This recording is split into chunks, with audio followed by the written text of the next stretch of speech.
श्री शिवाय नमस्तुभ्यम। भोलेनाथ की कृपा आप सभी भक्तों पर हमेशा बनी रहे। तो आइए आज सुनते हैं सोमवार व्रत की कथा। तो आप सभी भक्तजन भगवान की पूर्ण कृपा पाने के लिए पूरी कथा अवश्य सुने। आधा अधूरी कथा पूर्ण फलदायी नहीं होता है। तो आइए श्रवण करते हैं कथा। तो एक बार प्रेम से बोलिए शंकर भगवान की जय हो, गणेश भगवान की जय हो। प्राचीन काल में समुद्र के निकटवर्ती प्रदेश में एक वास्कल नामक ग्राम था, जहां वैदिक धर्म से विमुख महापापी द्विज निवास करते थे। वे सब के सब बड़े दुष्ट थे। उनका मन दूषित विषय भोगों में ही लगा रहता था। वे न देवताओं पर विश्वास करते थे न भाग्य पर। वे सभी कुटिल वृत्ति वाले, किसानी करते और भांति भांति के घातक अस्त्र शस्त्र रखते थे। वे व्यभिचारी और खल थे। ज्ञान, वैराग्य तथा सद्धर्म का सेवन ही मनुष्य के लिए परम पुरुषार्थ है, इस बात को वे बिल्कुल ही नहीं जानते थे। वे सभी पशु बुद्धि वाले थे। जहाँ के द्विज ऐसे हों, वहाँ के अन्य वर्णों के विषय में क्या कहा जाए। अन्य वर्णों के लोग भी उन्हीं की भांति कुत्सित विचार रखने वाले, स्वधर्म एवं विमुख एवं खल थे। वे सदा कुकर्म में लगे रहते और नित्य विषय भोगों में ही डूबे रहते थे। वहाँ की सब स्त्रियां भी कुटिल स्वभाव की थीं, स्वेच्छाचारिणी, पापासक्त, कुत्सित विचार वाली और बेविचारणी थी। वे सद्व्यवहार तथा सदाचार से सर्वदा शून्य है। इस प्रकार वहाँ दुष्टों का ही निवास था।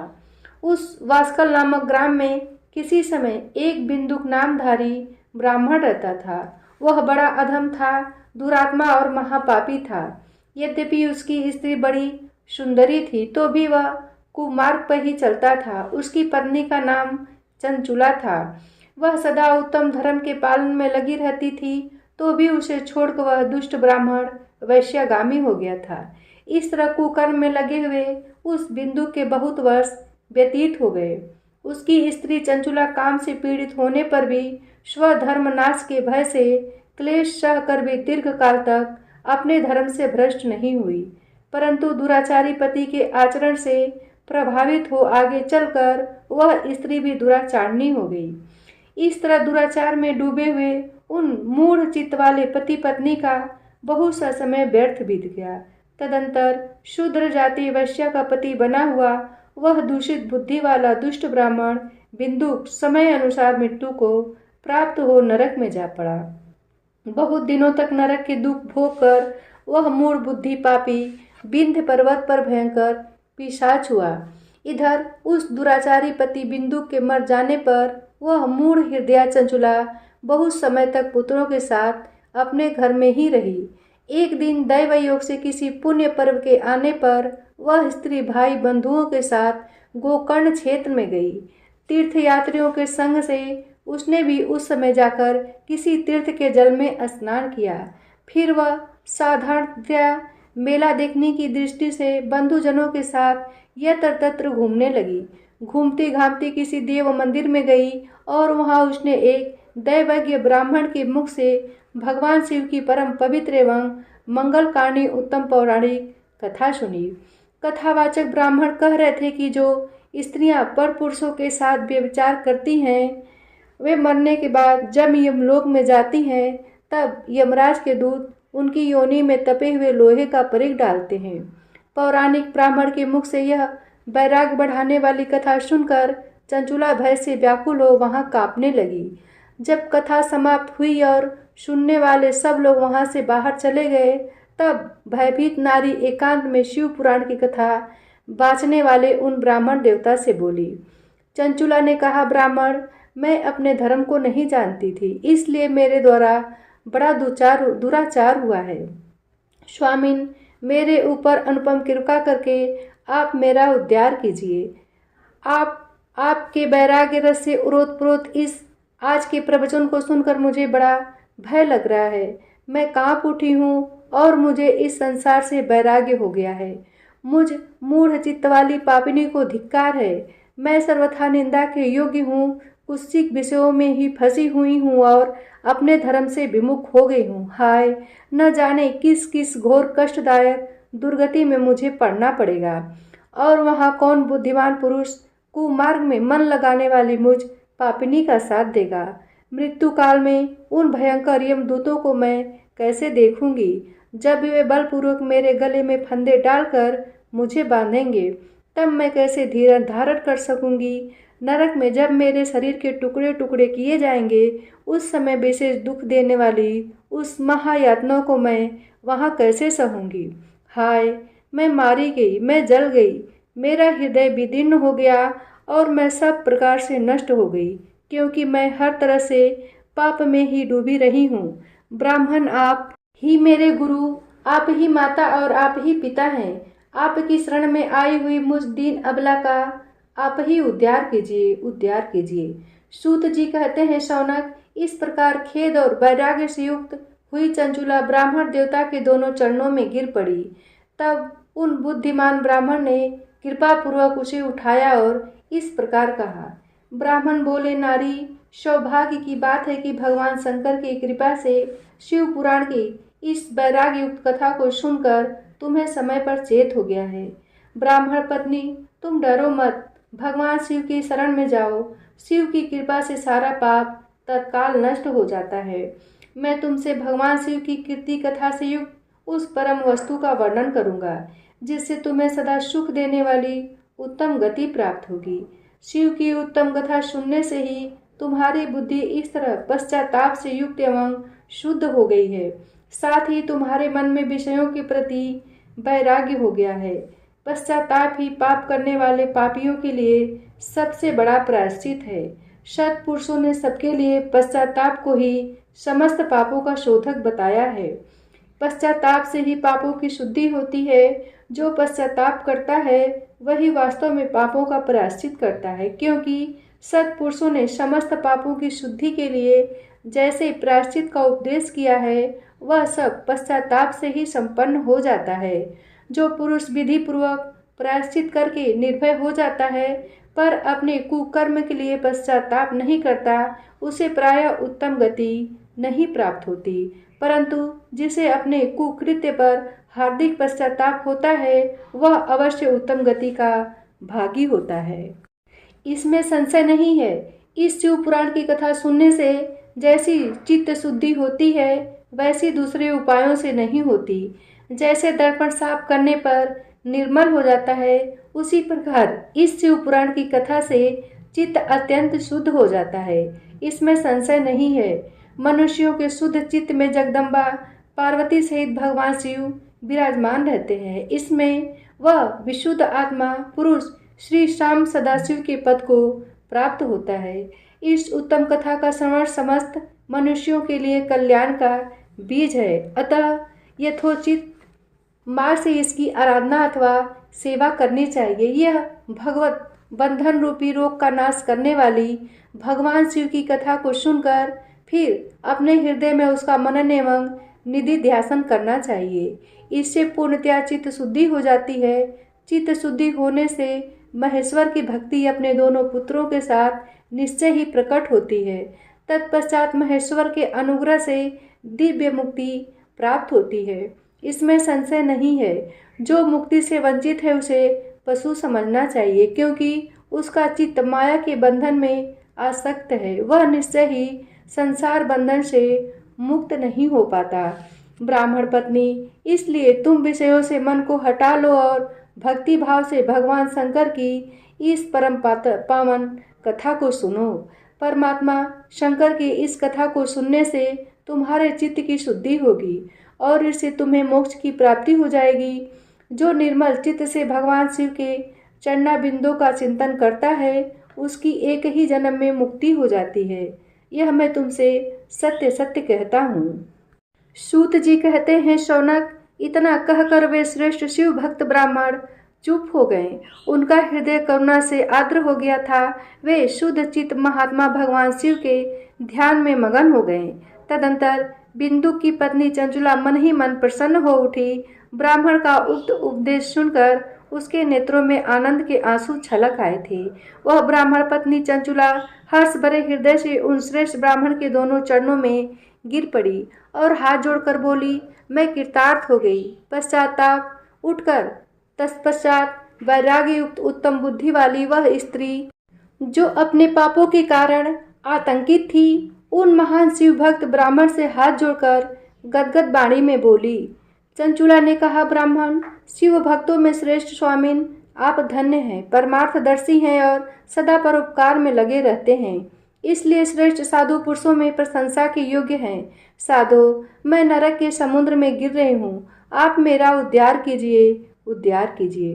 पौराणिक अर्थ तत्व से संपन्न जिस सुंदर शिव पुराण की कथा को सुनकर मेरे मन में संपूर्ण विषयों से वैराग्य उत्पन्न हो गया है, उसी इस शिव पुराण को सुनने के लिए इस समय मेरे मन में बड़ी श्रद्धा हो रही है।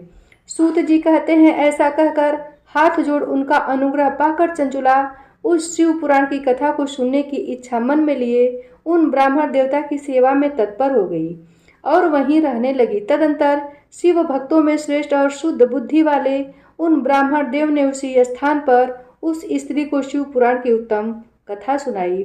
इस प्रकार उस गोकर्ण नामक महाक्षेत्र में उन्हीं श्रेष्ठ ब्राह्मण से उसने शिव पुराण की वह परम उत्तम कथा सुनी, जो भक्ति, ज्ञान और वैराग्य को बढ़ाने वाली तथा मुक्ति देने वाली है। उस परम उत्तम कथा को सुनकर वह ब्राह्मण पत्नी अत्यंत कृतार्थ हो गई। उसका चित्त शीघ्र ही शुद्ध हो गया। फिर भगवान शिव के अनुग्रह से उसके हृदय में शिव के सगुण रूप का चिंतन होने लगा। इस प्रकार उसने भगवान शिव में लगी रहने वाली उत्तम बुद्धि पाकर शिव के सच्चिदानंद में स्वरूप का बारंबार चिंतन आरंभ किया। तत्पश्चात समय के पूरे होने पर भक्ति, ज्ञान और वैराग्य से युक्त हुई चंचुला ने अपने शरीर को बिना किसी कष्ट के त्याग दिया। इतने में ही त्रिपुर शत्रु भगवान शिव का भेजा हुआ एक दिव्य विमान द्रुत गति से वहां पहुंचा, जो उनके अपने गणों से संयुक्त और भांति भांति के शोभा साधनों से संपन्न था। चंचुला उस विमान पर आरूढ़ हुई और भगवान शिव के श्रेष्ठ पार्षदों ने उसे तत्काल शिवपुरी में पहुंचा दिया। उसके सारे मल धुल गए थे।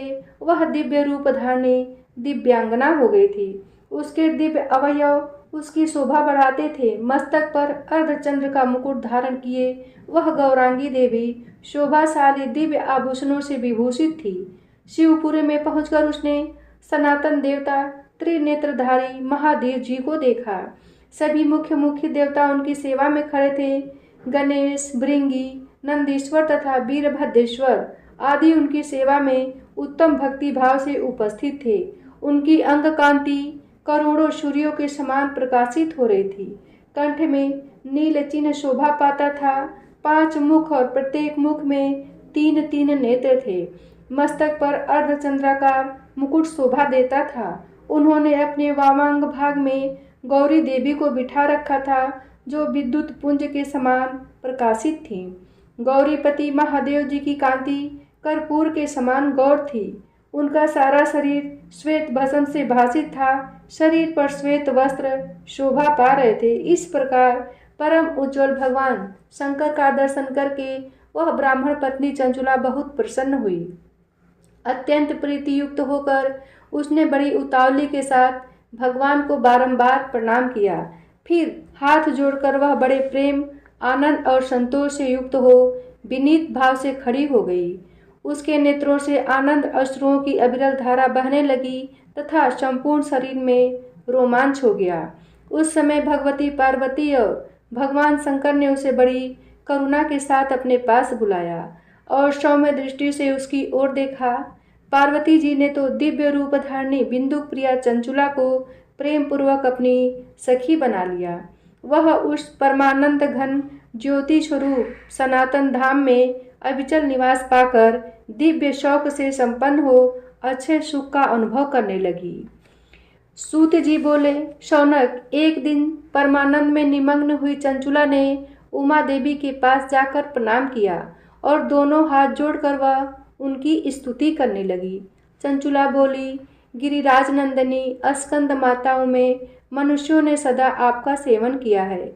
समस्त सुखों को देखने वाली शंभु प्रिय आप ब्रह्म स्वरूपनी हैं। विष्णु और ब्रह्मा आदि देवताओं द्वारा सेव्य हैं। आप ही सगुणा और निर्गुणा हैं तथा आप ही सूक्ष्मा सच्चिदानंद स्वरूपनी आद्या प्रकृति हैं। आप ही संसार की सृष्टि, पालन और संहार करने वाली हैं। तीनों गुणों का आश्रय भी आप ही हैं। ब्रह्मा, विष्णु और महेश्वर, इन तीनों देवताओं का आवास स्थान तथा उनकी उत्तम प्रतिष्ठा करने वाली पराशक्ति आप ही हैं। सूत जी कहते हैं, शौनक, जिसे सद्गति प्राप्त हो चुकी थी वह चुंचुला इस प्रकार महेश्वर पत्नी उमा की स्तुति करके सिर झुकाए चुप हो गई। उसके नेत्रों में प्रेम के आंसू उमड़ आए थे। तब करुणा से भरी हुई शंकर प्रिया भक्त वत्सला पार्वती देवी ने चंचुला को संबोधित करके बड़े प्रेम से इस प्रकार कहा। पार्वती बोली, सखी चंचुले सुंदरी, मैं तुम्हारी की हुई इस स्तुति से बहुत प्रसन्न हूँ। बोलो, क्या वर मांगती हो? तुम्हारे लिए मुझे कुछ भी अदेय नहीं है। चंचुला बोली, निष्पाप गिरिराज कुमारी, मेरे पति बिंदुक इस समय कहाँ हैं? उनकी कैसी गति हुई है यह मैं नहीं जानती। कल्याणमयी दीनवत्सले, मैं अपने उन पतिदेव से जिस प्रकार संयुक्त हो सकूं वैसा ही उपाय कीजिए। महेश्वरी महादेवी, मेरे पति एक शूद्र जाति वैश्या के प्रति आसक्त थे और पाप में ही डूबे रहते थे। उनकी मृत्यु मुझसे पहले ही हो गई थी, न जाने वे किस गति को प्राप्त हुए। गिरजा बोली, बेटी, तुम्हारा बिंदुक नाम वाला पति बड़ा पापी था। उसका अंतःकरण बड़ा ही दूषित था। वैश्या का उपभोग करने वाला वह महामूढ़ मरने के बाद नरक में पड़ा। अगणित वर्षों तक नरक में नाना प्रकार के दुख भोग कर वह पाप आत्मा अपने शेष पाप को भोगने के लिए विंध्य पर्वत पर पिशाच हुआ है। इस समय वह पिशाच अवस्था में ही है और नाना प्रकार के क्लेश उठा रहा है। वह दुष्ट वही वायु पीकर रहता है और सदा सब प्रकार के कष्ट सहता है। सूत जी कहते हैं, शौनक, गौरी देवी की यह बात सुनकर उत्तम व्रत का पालन करने वाली चंचुला उस समय पति के महान दुख से दुखी हो गई। फिर मन को स्थिर करके उस ब्राह्मण पत्नी ने व्यथित हृदय से महेश्वरी को प्रणाम करके पुनः पूछा। चंचुला बोली, महेश्वरी महादेवी, मुझ पर कृपा कीजिए और दूषित कर्म करने वाले मेरे उस दुष्ट पति का अब उद्धार कर दीजिए। देवी, कुत्सित बुद्धि वाले मेरे पति उस पापात्मा को किस उपाय से उत्तम गति प्राप्त हो सकती है, यह शीघ्र बताइए। आपको नमस्कार है। पार्वती ने कहा, तुम्हारा पति यदि शिव पुराण की पुण्यमयी उत्तम कथा सुने तो सारी दुर्गति को पार करके वह उत्तम गति का भागी हो सकता है। अमृत के समान मधुर अक्षरों से युक्त गौरी देवी का यह वचन आदर पूर्वक सुनकर चंचुला ने हाथ जोड़कर मस्तक झुकाकर उन्हें बारंबार प्रणाम किया और अपने पति के समस्त पापों की शुद्धि तथा उत्तम गति की प्राप्ति के लिए पार्वती देवी से यह प्रार्थना की कि मेरे पति को शिव पुराण सुनाने की व्यवस्था होनी चाहिए। उस ब्राह्मण पत्नी के बारंबार प्रार्थना करने पर शिव प्रिया गौरी देवी को बड़ी दया आई। उन भक्त वत्सला महेश्वरी गिरिराज कुमारी ने भगवान शिव की उत्तम कीर्ति का गान करने वाले गंधर्वराज तुम्बुरु को बुलाकर उनसे प्रसन्नतापूर्वक इस प्रकार कहा। तुम्बुरो, तुम्हारी भगवान शिव में प्रीति है। तुम मेरे मन की बातों को जानकर मेरे अभिष्ट कार्यों को सिद्ध करने वाले हो, इसलिए मैं तुमसे एक बात कहती हूँ, तुम्हारा कल्याण हो। तुम मेरी इस सखी के साथ शीघ्र ही विंध्य पर्वत पर जाओ। वहाँ एक महाघोर और भयंकर पिशाच रहता है। उसका वृत्तांत तुम आरंभ से ही सुनो। मैं तुमसे प्रसन्नतापूर्वक सब कुछ बताती हूँ। पूर्व जन्म में वह पिशाच बिंदुक नामक ब्राह्मण था। मेरी इस सखी चंचुला का पति था, परंतु वह दुष्ट वैश्यागामी हो गया। स्नान, संध्या आदि नित्य कर्म छोड़कर अब पवित्र रहने लगा। क्रोध के कारण उसकी बुद्धि पर मूर्छा छा गई थी। वह कर्तव्य अकर्तव्य का विवेक नहीं कर पाता था। अभक्ष्य भक्षण, सज्जनों से द्वेष और दूषित वस्तुओं का दान लेना यही उसका स्वाभाविक कर्म बन गया था। वह अस्त्र शस्त्र लेकर हिंसा करता, बाएं हाथ से खाता, दीनों को सताता और क्रूरतापूर्वक पराये घरों में आग लगा देता था। चांडालों से प्रेम करता और प्रतिदिन वैश्या के संपर्क में रहता था। बड़ा दुष्ट था।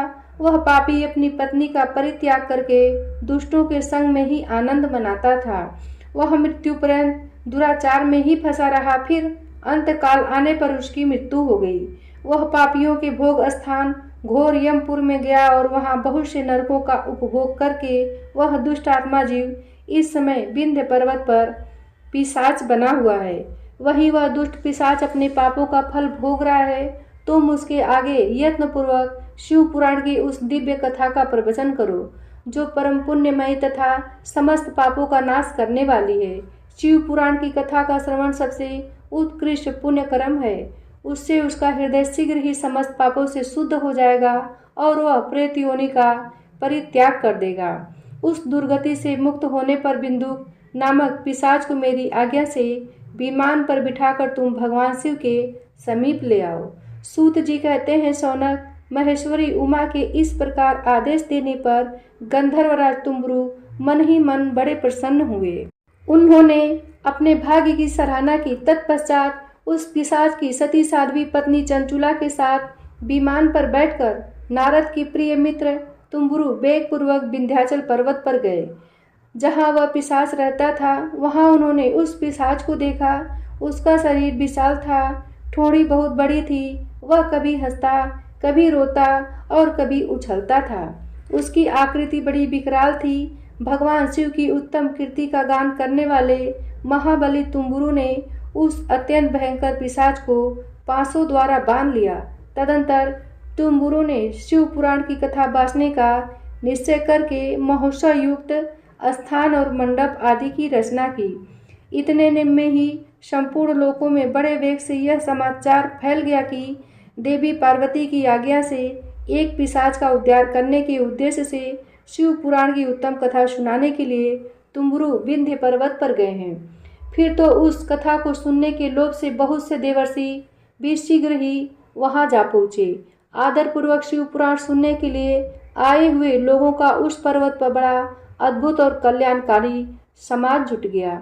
फिर तुम्बुरु ने उस पिशाच को पासों से बांधकर आसन पर बिठाया और हाथ में बीड़ा लेकर गौरीपति की कथा का गान आरंभ किया। पहली अर्थात विद्येश्वर संगीता से लेकर 7वीं वायु संगीता तक महात्म्य सहित शिव पुराण की कथा को उन्होंने स्पष्ट वर्णन किया। 7 संहिताओं सहित शिव पुराण का आदरपूर्वक श्रवण करके वे सभी श्रोता पूर्णतः कृतार्थ हो गए। उस परम पुण्यमय शिव पुराण को सुनकर उस पिशाच ने अपने सारे पापों को धोकर उस पैशाचिक शरीर को त्याग दिया। फिर तो शीघ्र ही उसका रूप दिव्य हो गया। अंग कांति गौरवर्ण की हो गई। शरीर पर श्वेत वस्त्र तथा सब प्रकार के पुरुषोचित आभूषण उसके अंगों को उद्दासित करने लगे। वह त्रिनेत्रधारी चंद्रशेखर रूप हो गया। इस प्रकार दिव्य देहधारी होकर श्रीमान बिंदुक अपनी प्राण बल्लभा चंचुला के साथ स्वयं भी पार्वती बल्लभ भगवान शिव का गुणगान करने लगा। उसकी स्त्री को इस प्रकार दिव्य रूप से सुशोभित देख वे सभी देवर्षि बड़े विस्मित हुए। उनका चित्त परमानंद से परिपूर्ण हो गया। भगवान महेश्वर का वह अद्भुत चरित्र सुनकर वे सभी श्रोता परम कृतार्थ हो प्रेम पूर्वक श्री शिव का यशोगान करते हुए अपने अपने धाम को चले गए। दिव्य रूपधारी श्रीमान बिंदुक भी सुंदर विमान पर अपनी प्रियतमा के पास बैठकर सुखपूर्वक आकाश में स्थित हो बड़ी शोभा पाने लगा। तदंतर महेश्वर के सुंदर एवं मनोहर गुणों का गान करता हुआ वह अपनी प्रियतमा तथा तुम्बुरु के साथ शीघ्र ही शिव धाम में जा पहुंचा। वहां भगवान महेश्वर तथा पार्वती देवी ने प्रसन्नता पूर्वक बिंदुक का बड़ा सत्कार किया और उसे अपना पार्षद बना लिया। उसकी पत्नी चंचुला पार्वती जी की सखी हो गई। उस घनीभूत ज्योति स्वरूप परमानंदमय सनातन धाम में अविचल निवास पाकर वे दोनों दंपति परम सुखी हो गए। यह कथा यही समाप्त होती है। प्रिय भक्तजनों, प्रेम से बोलिए शंकर भगवान की जय हो, माता पार्वती की जय हो।